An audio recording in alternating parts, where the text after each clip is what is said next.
નમસ્કાર દર્શક મિત્રો, હું માયાભાઈ આહિર.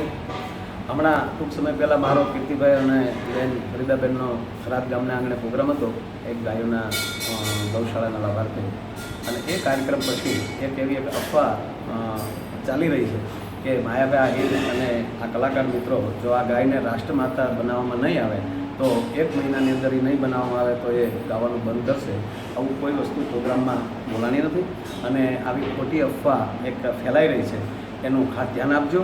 હા, હું બોલ્યો છું કે આ ગાય આપણી માં છે અને ગાયને આપણે માં કહીએ છીએ તો એ રખડતી ભટકતી આપણને અત્યારે જોવા મળે છે અને અત્યારે આપણે એને રાષ્ટ્રમાતા બનાવી નાખીએ અને પછી કોઈ પરદેશનો માણસ ઉકરડા ઉપર ગાય ઊભી હોય અને એનો ફોટો પાડી અને કદાચ એ એવી રીતનો ડાઉનલોડ કરીને મૂકે કે જો આ ભારતની જેને માં કહે છે એ તો ઉકરડા માટા મારે છે, તો એ કલંક આપણે કોને કહેવા જશું?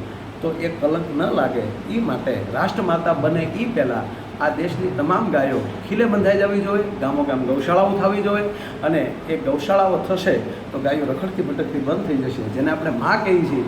અને એના માટે આપણે કોઈ રેડિયાર ગાવું એવો શબ્દ વાપરે એ આપણા માટે મોટું કલંક છે. આવું મેં પ્રોગ્રામમાં વણેલું અને એક પણ ગાય પછી જો રખડતી ભટકતી ન દેખાય અને તમામ ગાયો ગૌશાળાઓમાં અથવા પોતપોતાના ઘરે બંધાઈ જાય તો આ દેશમાં રાષ્ટ્રમાતા બનાવવામાં વાર નહીં લાગે. સાહેબ, 1 મહિનામાં બની જાય અને જો આવી રીતના કરો ને જો 1 મહિનામાં ન બને તો હું ગાવાનું બંધ કરી દઉં, આવો શબ્દ મેં વાપરેલો.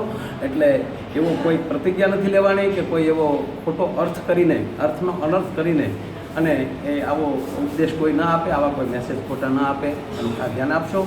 અસ્તુ. જય શ્રી રામ.